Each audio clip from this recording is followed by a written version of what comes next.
Well, hello. Welcome to Spindle City Straight Talk. I'm Chip, And I'm CJ. And I'm Nelson. and it is Friday in the Riff. And we have a lot to talk about. Oh, we got a ton, but let's start. Let's start by revisiting a little history, okay? Last we talked about the mold in the schools again. Yeah. I talked about the pictures. I didn't have them filed, so I got them. Here they are. We knew you still had them. There's all the crap in it. There's all the crap. There's some more crap. And here's another one I pulled out of the archives. The guy who's in charge of all the crap and the lack of maintenance in the city of Fall River. Here's a little one to remind everybody how far we can go back when we have to. Here he is. Ken Pacheco. That's right. Headline.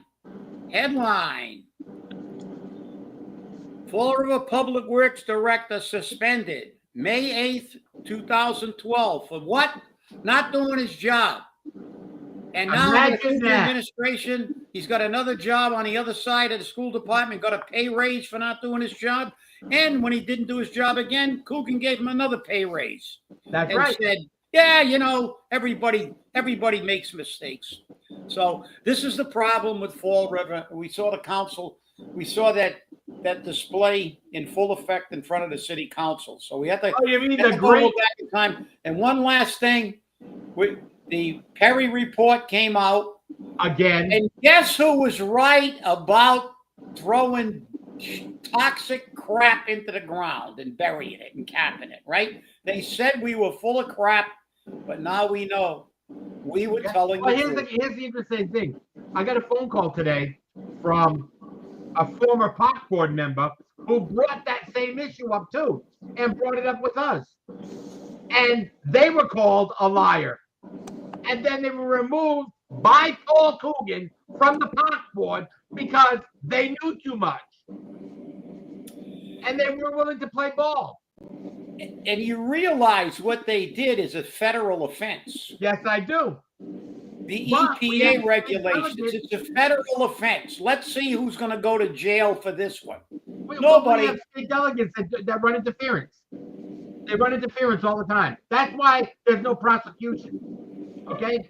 If you look at the Perry report, which, by the way, we've had for 2 years now, you saw the accusations. Misuse of city funds, misuse of city properties, all kinds of, misuse of, you name it, it was there very clearly. And what do you get for robbing the city of Fall River? You get a $64,000 golden parachute. $64,000. And let us not forget what Coogan did with that deal. He turned it over to the Fall River Police to investigate, and what happened? Nothing. Now there was a federal offense committed. There were state statutes violated. There were all kinds of criminal acts stipulated there. And instead of turning it over to the state police or the FBI or the EPA, no, Paulie turns it over and says, look, just pretend you're looking at it and it'll go away. Everybody will forget, but we don't forget. We've got records up there. We can go into the historical archives and dig out stuff that'll make your hair fall out if you have any. And the thing is that this is just the beginning. I mean, you look at what happened last night at the city council meeting. Okay? You had a department head, the chief of police, and the deputy chief, who basically turned around and said, F you to the city council. I've got too many things to do. I've got a tight schedule. I've got important police business. The stories were unbelievable. Now what people are telling me was that she had to go to her niece's wedding rehearsal or something. Hey, I'm all for family. But you begged for this job just about. Okay? The city went through an That's upward correct. pressure. Okay? Listen, a department head. John Kadee made it clear with Richard Aguiar. He goes, "Aren't you on vacation today?" And he said, "Yes, I am." And he says, "Well, seems you can realign your schedule to be here for this meeting." He says, "I don't know why I'm here. I've got kids. I can be somewhere else." Listen, the primary duty of a department head is to justify the existence of their department in front of the city council and ensure that they get a budget and justify their expenditures. Remember when Bob Connors, every city administrator's contract previously said that they were mandated to attend every council meeting. Department heads, when their budget is have an obligation to show up. Unless, listen, I would have said okay if we had a terrorist attack in the middle of Fall River. If we had another 9/11 and you'd say, well, the police chief is busy with being invaded by Red China or something like that. Okay. You say, all right, well, she can't be here. We've got a public safety emergency that requires the head of the department there. But otherwise, absent that, I'm sorry, you take the job. With the job comes the fact that you have to do certain things. You have an obligation and a duty to do it as a department head. And that was ridiculous. And look at the other, yesterday was another blatant show of the incompetence of the government in the city of Fall River. I mean, you had the CFO saying she doesn't go to all the meetings. If they're talking about money, why isn't the chief financial officer in the meeting? You're going to tell me she doesn't go to meetings? What context was that said in? You're telling me that the financial officer doesn't go in there when you're talking about finances? Unbelievable. I mean, it's nuts. God, you guys I'm going to read some of these. The Duro finishing secured. Yeah, a lot of people were left scratching their heads after hearing the interim CFO not be involved when discussing the finances with the city. How is that even possible? I don't know, but in Fall River, anything is possible. That's it. And they said, she says, I don't go to all the meetings. It's like Paul saying I'm bad with numbers. So what did we have? A room full of Pauls? Nobody knows the numbers. No wonder we can't get a straight answer. I remember years ago that if somebody gave a wrong answer, they were held to their feet were held to the fire. I mean, today it's like we never get a number. The numbers are, let me see, what were all the euphemisms they use? Oh, these are only for demonstration purposes. It's only for, they're not, they may not be accurate. Well, what the hell are you doing there? You got a CFO. It's like asking. It's like going to your financial advisor and keeping him on the payroll when you say, "How much money do I have in my 401k?" And he goes, "I don't know. I haven't looked at it in a while, and I wasn't really in the room the last time the numbers came in, and I'm not 100% sure. We'll just discuss some numbers and we'll say that they're just for discussion purposes only." I mean, this is nuts. It's crazy. I mean, you look at and I'm not saying this to be dramatic. I've dealt with a lot of mayors personally, negotiating and dealt with numbers and doing a lot of things. And I've seen a lot of mayors come and go. Yes, you have. I have never in my life seen such a disaster as the Coogan administration. I mean, he couldn't lead a one-man parade, and everything is an excuse and a story.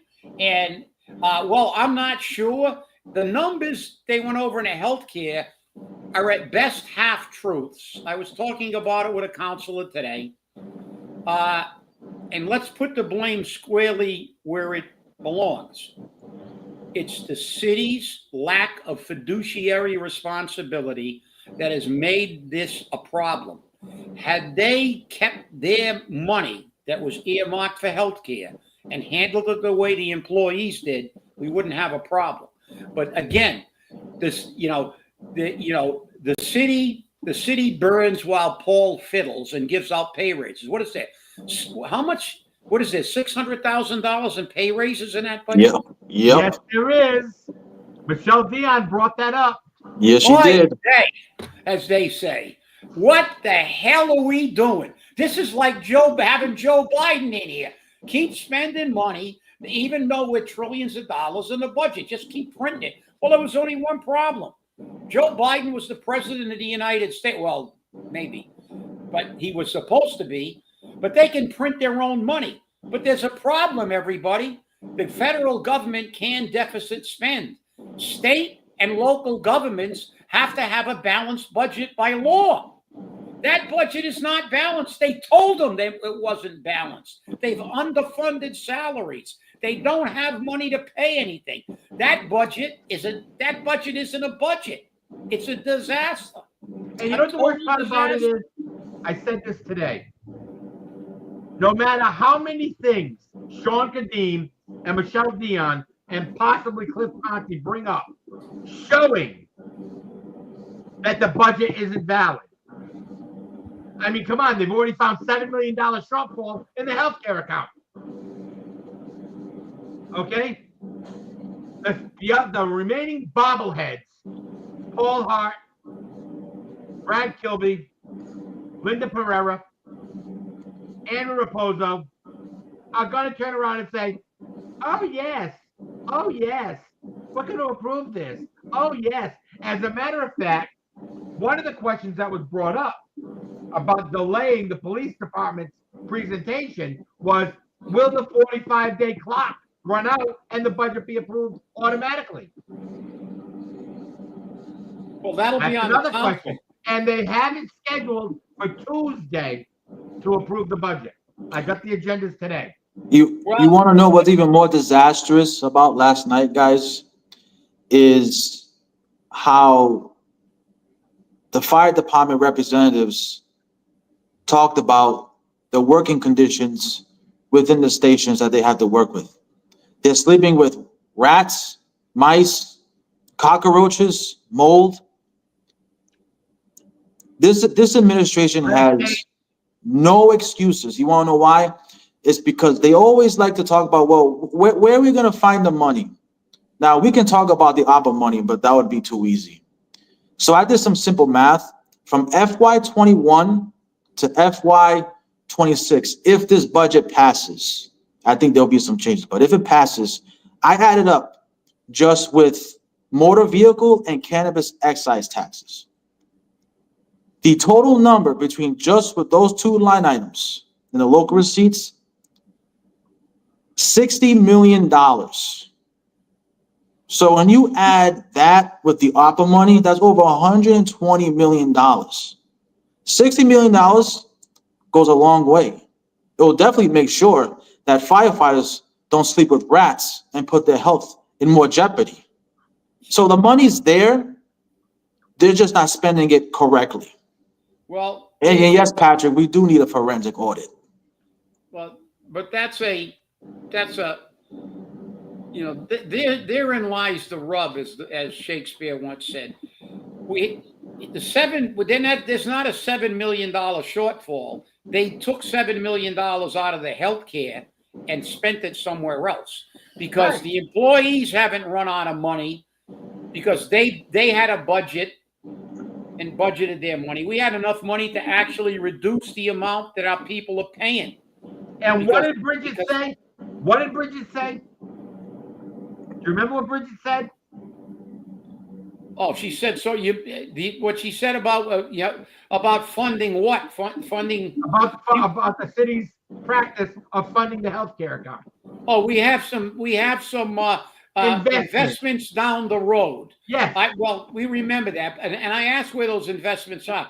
But listen, we're paying millions. This is the government at its best. Paul spends money like a typical Democrat, and doesn't care about the effect on the regular people. $600,000 in pay raises, and we still have an average median income of $31,998 in the city. Yet we have a multi-million-dollar DCM and maintenance budget in the school department. Between those two departments, they're spending millions of dollars every year. There's never been a building in Fall River that's been ever kept up. Show me a building in Fall River that has been maintained properly.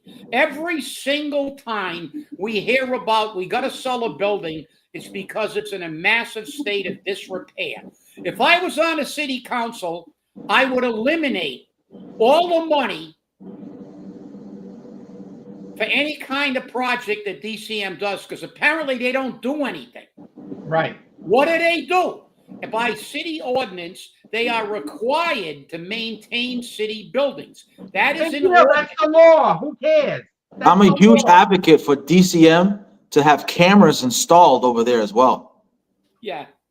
Because we need to know what they're doing on the city's time on when they're working. And I can assure you, what happened with John Perry? it wouldn't shock me if we find out some things after we put on the cameras. But it wouldn't shock me if, and again, we can't really go on this, but it wouldn't shock me if nothing's getting done over there on DCM. People, we have to blame a lack of accountability by the leader of the city. Nothing has gotten done in 6 years in the benefit for the people of Fall River. Zero. He spent, hundreds of millions of dollars. Hundreds of millions of dollars. How can anybody who's saying that we have to look at how we're going to fund things, number one, it's not a budget. A budget has to be funded. You can't say we're underfunding salaries because now that you can't vote for the budget, because if the law clearly states that everything in a budget has to be funded, especially in a collective bargaining agreement. So number one, the budget isn't a budget. It should not be approved because of the fact that they should say, okay, you said you underfunded these salaries by X amount of dollars. We're cutting that amount from the budget of that department. If you can't pay the salaries, you can't have it in a budget. Because if there's no mechanism to pay the debt, that's fraud. Right. It's fraud. You don't have the money to pay. I got a couple of comments I have to make. These come from YouTube. Chicky said, so much for transparency. That's right, 100%. Amy Blanchett. Honestly, I'm sick of hearing about the Fall River Police Department being involved in drunken domestic violence incidents and the like. The law is for all, not for some. And then when we call the cops for a domestic violence incident, they are useless and tell you to go to the courthouse for a restraining order, which they won't help you hold the perpetrator accountable for. I mean, and there's more drama with the police department because apparently the head of the uniform division put in for a 2-year paid leave. He's saying, he said, the hell with this, I'm out of here. So he's going to get paid for 2 years. He built up that time. He's going to get paid. And I thought that the amount of comp time that could be accrued was supposed to be limited. And a patrolman quit because he's tired of the new leadership. Remember, she's been there for quite some time as the interim. So all this has been building up. And then comes to find out from the same sources that she has reassigned them to the night shift and then put seasoned officers into undesirable jobs because they were either neutral or did not support her. So now behind the scenes, she's going to make their lives miserable because they didn't publicly support her. Long story short, the police department cannot survive a year until her contract is up. with all this mess. You think we're having a problem now holding on to offices? They're probably going to leave more in droves, given all the shenanigans that's going on over there right now. Times Well, 1,000. number one, day shifts are supposed to be by seniority and bid, and they're violating all kinds of things, but this is the problem. We said, and this is why I was very, very disappointed in that vote. We said that we need an outside chief, and now Coogan's going to make sure we never get an outside chief, because now he wants to go back to civil service, and civil service, you have to be on the department to take the test. So, but I don't think that's ever going to happen. But the reality is that what we have is this total chaos in this city. There's no leadership at all. It's crazy. I don't understand how we can allow, and how shame on the unions. Number one, look, you talked about the comp time. That's on the city and their negotiators. Yes, Listen, I know. If I go into a negotiation for the union and I say I want $1 million a year for every firefighter in the city of Fall River, and they give it to me, whose fault is that? It's the city. They got to tell you no.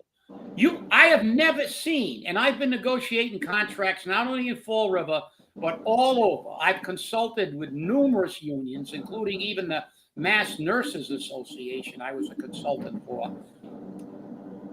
I have never seen comp time, personal days, and stuff without a limitation and if there's a buyback provision or a way to utilize it at the end, there's always a cap. This is unprecedented. This is because this city it's like the Star Wars bar. It's an alternate universe. I have never seen the crap that I see in these contracts now.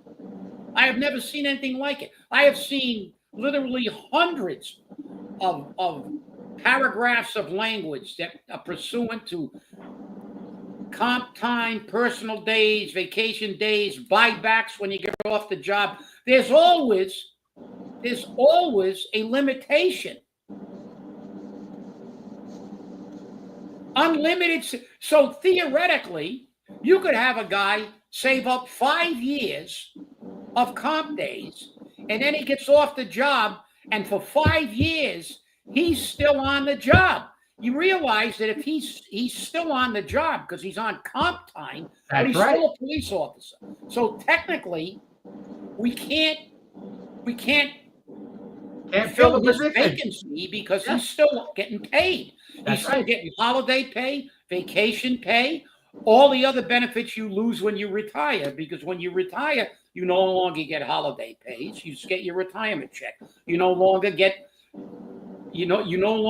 your all your other perks, your longevity, all the other things that come into a collective bargaining agreement that when you're an active employee, when you retire, they're gone. This guy's going to get it for 2 years and look, I respect the fact that the guy was a cop, but the fact is for 2 years, he's going to be making benefits like police officers who are out on the street putting their life on the line. I mean, who in the hell negotiated these contracts? And you want to hear something else? There's a new development with this thing with the police department. So apparently, they cut off all communication with the Fall River Reporter, the public information officer. So they want to close the avenue of information. They want to keep more. They want to keep more of the chaos to the vest. But there's a problem with that. The rabbit is out of the hat. They can't be Houdini with this. Nope. And they can't shut the people out because the people pay their salaries, and we have every right to know what the hell is going on over there. But apparently, hiring from within is a problem in the city of Fall River, and the residents are paying the price, unfortunately, because of the lack of leadership.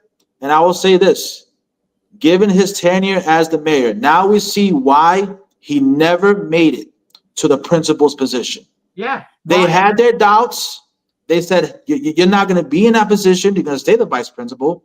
And now in the year 2025, the residents of Fall River are paying the price even more from all directions. He's lost control. He's been lost control and he does not want to leave. And it's just, if this isn't a sign to vote his ass out and change everything, I don't know. I don't know what sign of symbolism do we need to change our government. Yeah, I wish I had the answer to that because well, he shut off Spindle City Straight Talk years ago. Years ago. All stopped talking to us a long time ago. We can't. It's like, but he doesn't realize we have our sources. We always do. But you know the insanity of he's so incompetent. Nobody knows anything. All he cares about is giving out pay raises and making his friends rich. To help with the people. Listen. There's no excuse for this comp issue. It's been coming around. It's been coming up now for what, 5 years since he's been in office. We've had these people getting off and getting these massive amounts of comp time. There is what's called, and I believe there's one in the police contract. I will have to look. Normally, in most contracts, they have what is called a stability of agreement clause. That clause basically says that because you have not enforced something in the past, but you have a legal right to enforce it, you can now go through the process and say, from now on and the next cycle, we are going to address this issue. Why was not a cap on comp time ever put in a new contract? This has been around for years. You know what? They don't even negotiate contracts. They just add MOUs. That's it. All they do is tack shit onto the contract. They never change anything as far as the language. This has been an issue in the city of Florida. The taxpayers have to take the hit. I got nothing. Look, this guy retired. He's entitled to his retirement, and he's entitled to the respect of serving his city and putting his life on the line. But you can't pay him like he's an active police officer for 2 years. I'm sorry. Who in the hell? This should have the first time this issue came out, which was like, I don't know, 3-4 years ago, 5 years ago. Yeah, that should have been the end of it. The next contract, the first thing on a negotiating agenda should be to revisit on the accrual of comp days and make it mandatory to take your comp days. And if you're going to get a buyback on comp days, it has to be a certain amount of days. Reasonable. And that way they're off the job. 50 hours. That's reasonable. 50 hours. You know, yeah, the contracts have to be looked at over again and be reasonable. But it's a sad thing to read when they try to shut the people out. That stuff always comes to light when it comes to government. Like it will reveal itself, and it's gonna be ugly. And I feel bad for all of our police officers and our firefighters because now, given the new developments, our police officers literally have to walk on eggshells, or if not, they're gonna be put in timeout. It's crazy. Third shift. It's crazy. Like I just, you can't operate a city like this.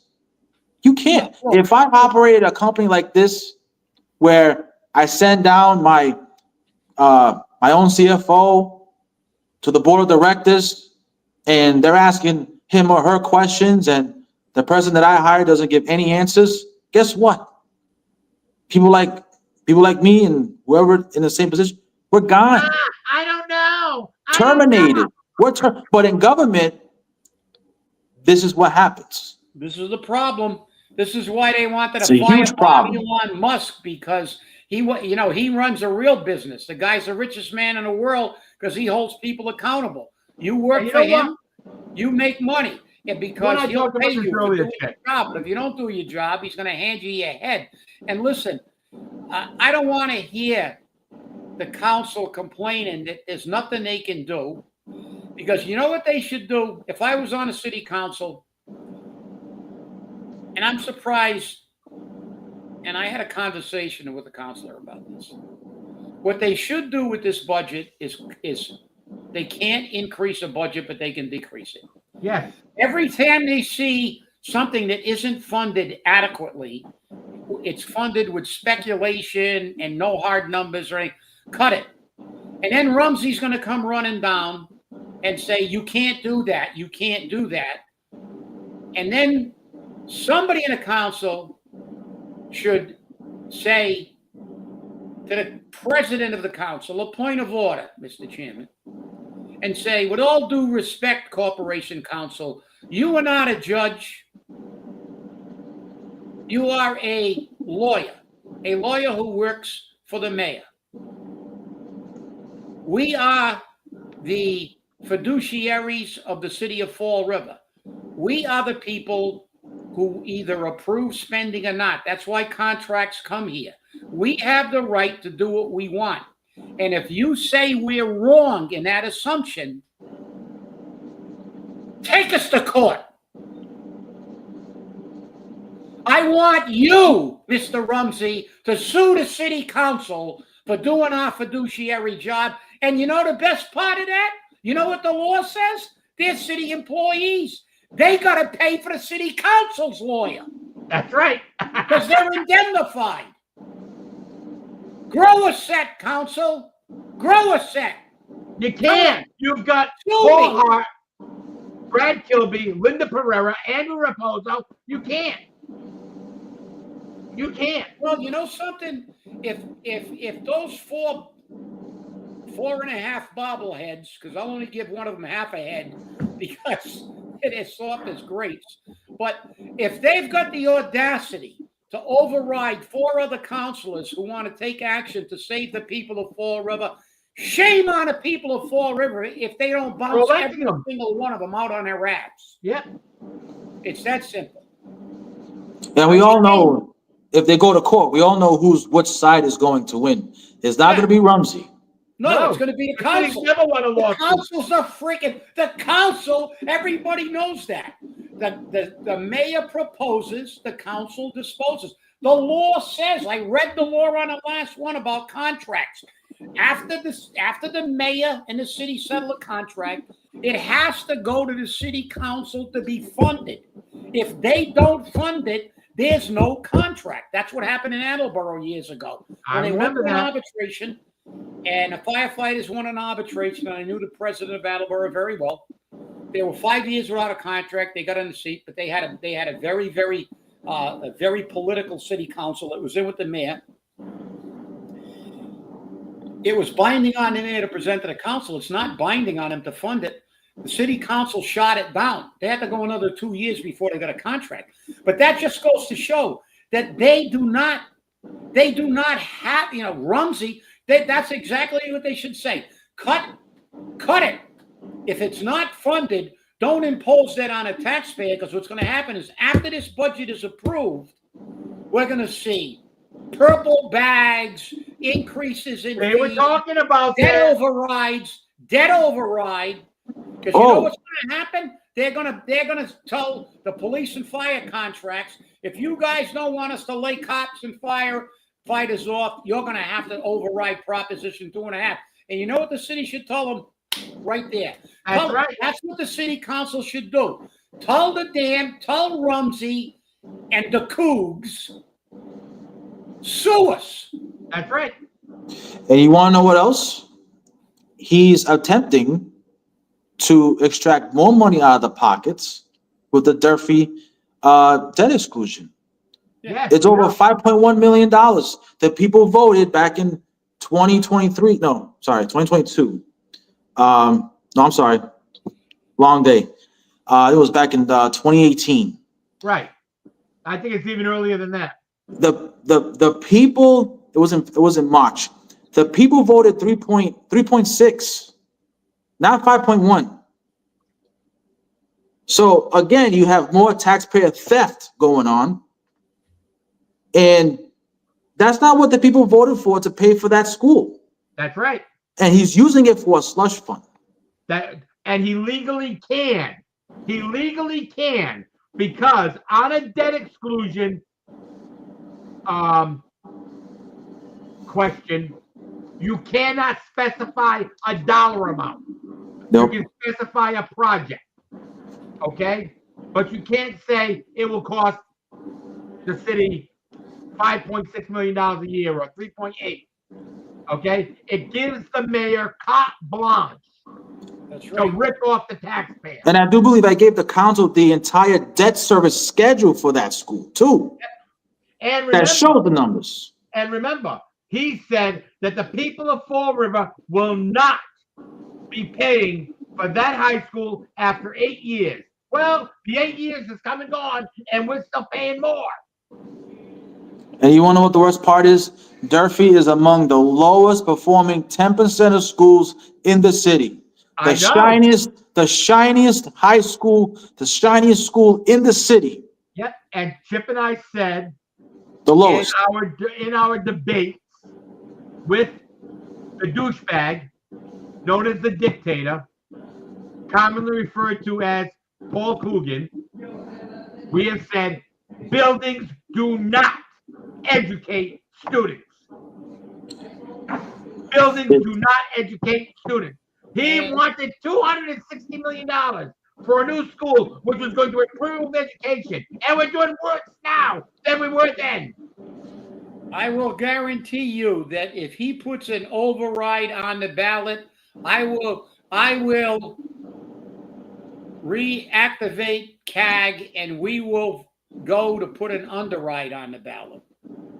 And speaking of that, guys, they're supposed to put the underride with the override on the ballot. It's the people that choose the option of how they want to pay for it. If the city says yes, then they choose how they want to pay for it. You just can't just put one question on the ballot and then choose the override. So the entire election, legally, if we were to take that to court, they'll lose that one too. Yeah, but because it's illegitimate.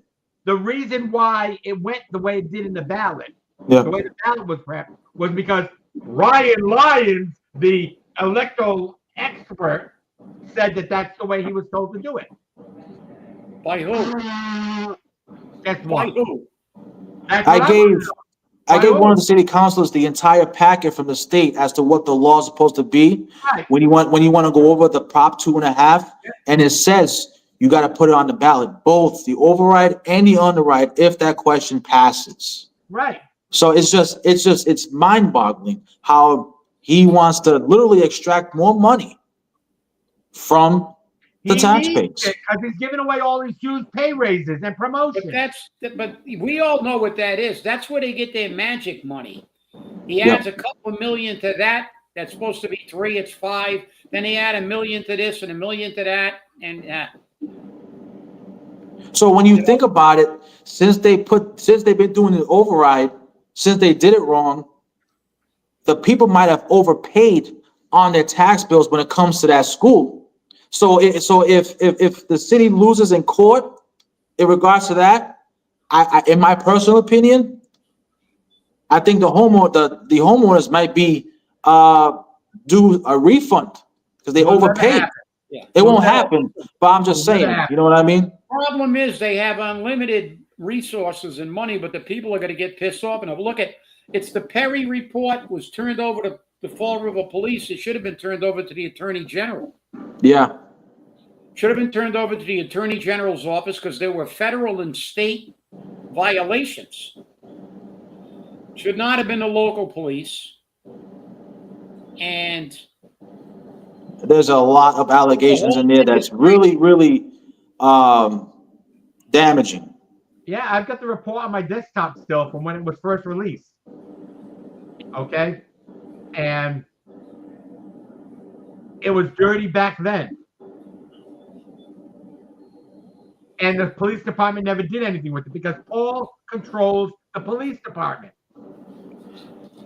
You ask them, why are they not chasing down the kids on illegal dirt bikes and mini bikes? Why? Because Paul has told the chief to tell the officers to ignore it. Until somebody gets killed, they're going to ignore it. And when the chief doesn't do what Paul wants, you get Paul Garvin. Goodbye. I saw them riding in the streets not too long ago, so they're getting ready. Yeah, well, I've seen them. They've been out a few times. The weather's going to get warm very shortly. Next week's going to be a pretty good week. And I'm going to tell you something. If that can be corroborated, they put the police chief on a stand, and she said she was told not to enforce the law, and she did. She's in trouble, and so is the mayor. Because if someone gets injured or, God forbid, killed because of something like this, they're in deep doo-doo. I mean, they stopped it in Providence. They stopped at other places. You can't ignore this. What happens if some 80-year-old woman driving a car has a heart attack because these savages are scaring the shit out of her? So, or they hit somebody's car, or somebody gets road rage and gets out and starts shooting people, or they start. I mean, this is nuts. This is You want to know what Providence does? You know what we need? We need Wyatt Earp. That's what we need. We got to get. You want to know what Providence does when they catch those bikes? They crush them. Crush them, yeah.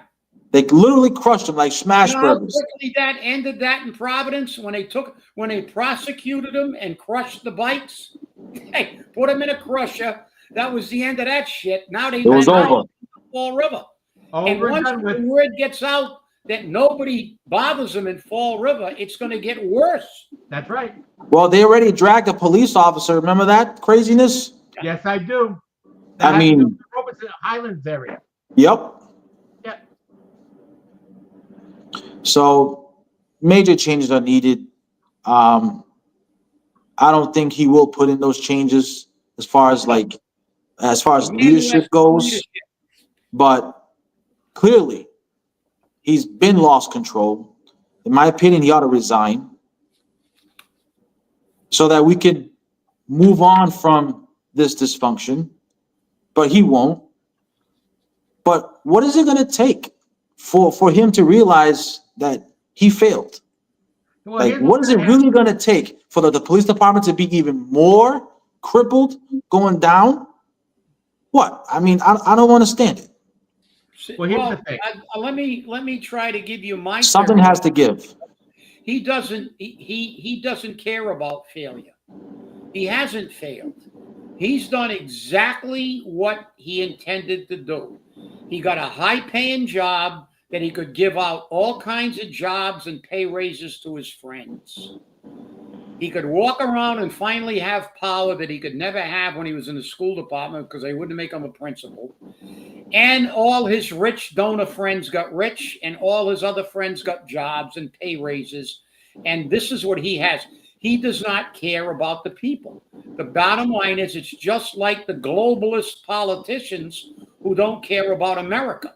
They don't give a shit about what's happening to middle America and the working class families of America. They only want to get rich and have them have a shit job. I can show you a book that was written almost 100 years ago that said that the multinational banks wanted a universal wage for working people throughout the world. So this is not new. The globalists don't care about the average person.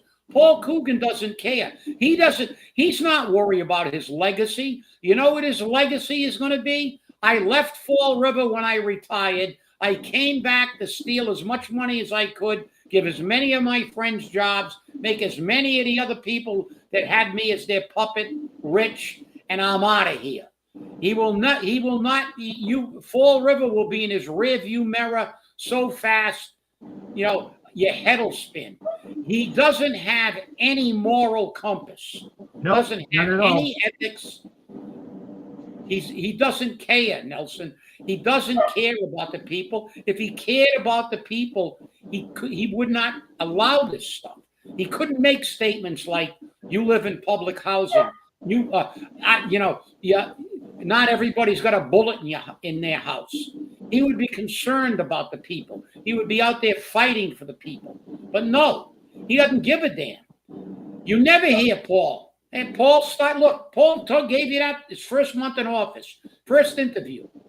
Oh, I talked to my banker friends, my lawyer friends, my rich friends. He didn't say my plumber friends and he doesn't care. he doesn't care. And that's the thing. You need somebody who cares about the city in office and cares about the people of the city. And remember, That's what made Providence, Buddy Cianci, got back in because he cared about the people. As bad as he was, he got caught stealing, but he never screwed the people of Providence. And when he ran again, the people loved him because he took care of the people. He said, okay, you made a mistake. I'm going to give him another chance. And he restored Providence. We need a mayor who gives a shit. Does not give a shit about public safety. He was on the air today. Hey, he listen. said on the air that he has restricted the fire chief from applying for the SAFER grant because after 3 years, he has to pay them. Incrementally, they have to pay.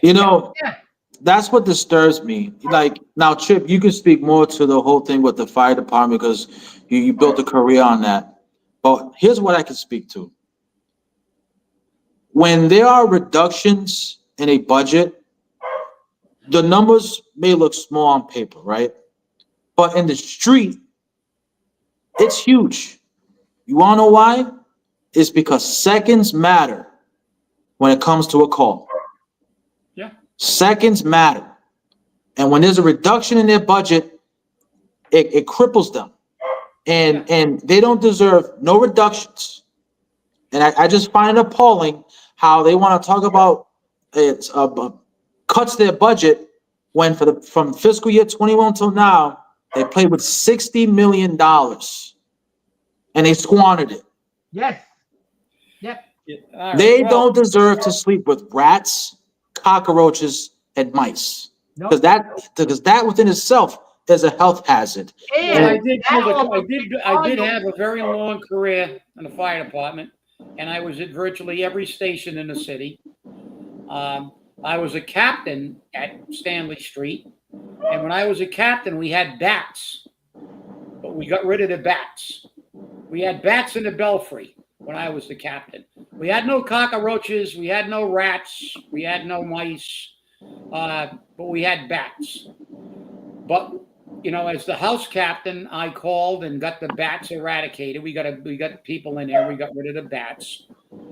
But to get back to the Manning levels, we hear these chiefs that they never appoint a chief that isn't going to kowtow because they'll figure out a way to get rid of him.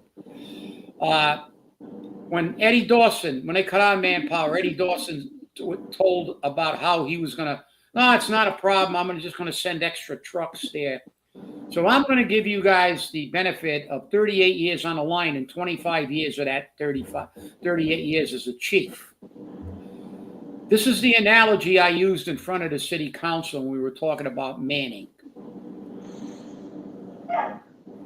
A fire propagates very quickly. It's not a straight line. It increases exponentially. I have all kinds of data about within the first 5 minutes of a fire. If you don't control it within the first 5 to 10 minutes, you're gonna have catastrophic spread of the fire.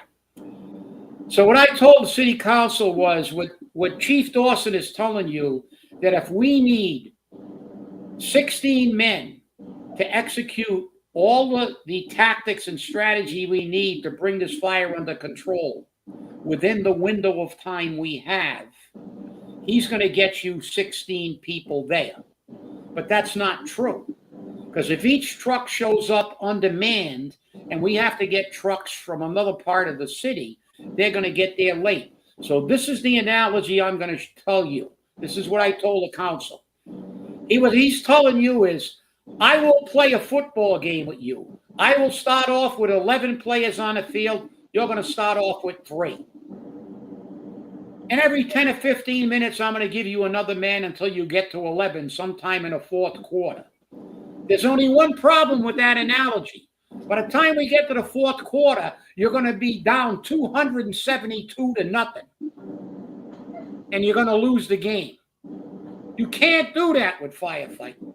Firefighting is predicated on having adequate manpower there within a specific window to execute the tactics and strategy to bring that thing, get a handle on it before it's gone. And we heard the chief. And we heard the chief talk about the equipment failing. Yeah. Well, not the chief, it was someone else. But that was O'Regan. But let me say something clearly. Go ahead. Okay, let's move this right where the blame belongs. Al Oliveira. Cliff Ponte brought this up. Al Oliveira, who was hired away from New Bedford at a high rate of pay because he was supposed to bring the city together. He was supposed to bring the departments together. It was under the replanning of city departments, the reorganization. Lied. I'm going to say it again. Lied to the city council when he was directly asked, how are things going with the fire department? Oh, everything's fine. Direct lie. Probably under the direct orders of Paul Coogan. That's where the blame starts. Okay? Buildings aren't being repaired because Al Oliveira is not prioritizing them. Because as Chip has said over and over again, DCEM is by ordinance required to maintain the buildings. And what I find appalling with all of this is that they always talk about, well, it's always been this way. Yeah. Right? It's been like this for so long. But there's a problem with that message, is because back then, decades before, I don't recall them ever getting over $60 million in ARPA funds to do things. That's right. Mayors of the past, if we were to ask them, if you had the opportunity today to, to receive over $60 million, what would you do with it? And I can assure you, from Ed Lambert to all mayors of the past will come up with different initiatives, but it will be a laundry list. This mayor has zero excuses. That's right. As to why these problems still persist, because he's had more than enough money, and like I said, over $120 million since fiscal year 21. He has no excuses. He takes the cake over past mayors who have squandered an opportunity. Yeah, he had a lot more They would money. love to have ARPA money. This morning on We Suck at Radio. Okay, Colin. I was told it happened at 10:52 this morning on We Suck at Radio. What's that? Oh, yeah. Oh, you wanted to know. But listen, these problems have gone on forever for one reason. All they do is talk about them. That's right. And they talk about the solutions, and then they never execute the solutions. I can tell you that from experience. I sat in that council chamber complaining about 25-year-old fire apparatus when I was the president of the union. And you know what they said then? Oh, we hear you. We are going to establish a rotational purchase of apparatus so we don't have entire fleets going down at once. You know what happened? Nothing. Then we went back again and complained about the apparatus. And again, they said, we're going to fix this. But they do that with everything. We heard about city streets. I remember when Bob Connors went before the council and said, we're going to segregate money every year and put it aside to keep a rotational repair of our streets, to keep them in perfect. All they do is bullshit, and they keep getting elected. And the people don't get the people don't hold them accountable. That's the problem. Right. We've been hearing about these problems for decades. Granted, we didn't have cockroaches and rats there, but the buildings have been falling apart in the city. Look at the old Durfee. Look at the horrific condition it was in. You can't tell me that you can have a waterfall in a building that's been maintained.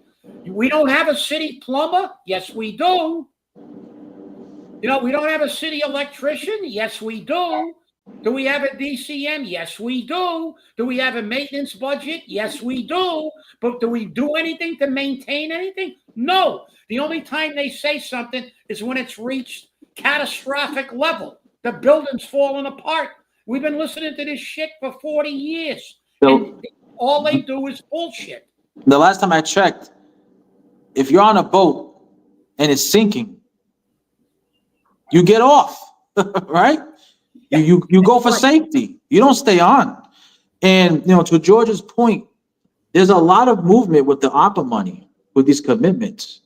The youth initiative, they initially committed $2 million.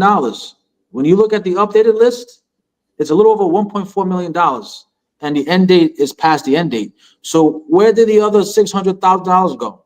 There's a lot of movements. There's a lot with this money. But one more thing, the Lewiston Street project has like 16 million dollars committed. Nothing's been spent yet. Right. How about we take about $10 million of that, because it expires next year. Right. Our fire department needs help now. That's right. So take $10 million from there, give it to our fire department so that they don't have to bear these horrendous conditions. Well, they should file, I know Mike Reagan is the president now of the union. He should file a complaint. He should file a lawsuit against the city for the hazardous conditions that the firefighters are working under. He should get the International Association of Firefighters down here. There should be a massive picket.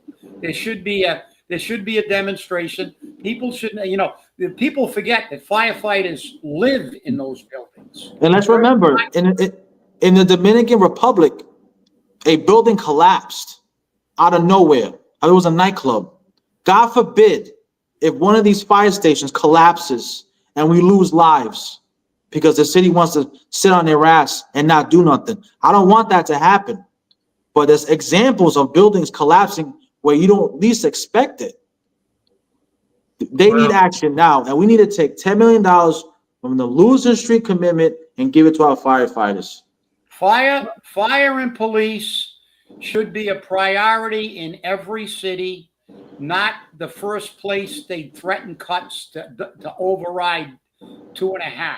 That's what they do. And when you have a politician, if he ever utters the word that firefighters are going to be and police are going to be the first to lay off, he should get laid off. There should be a recall immediately, because public safety is just that.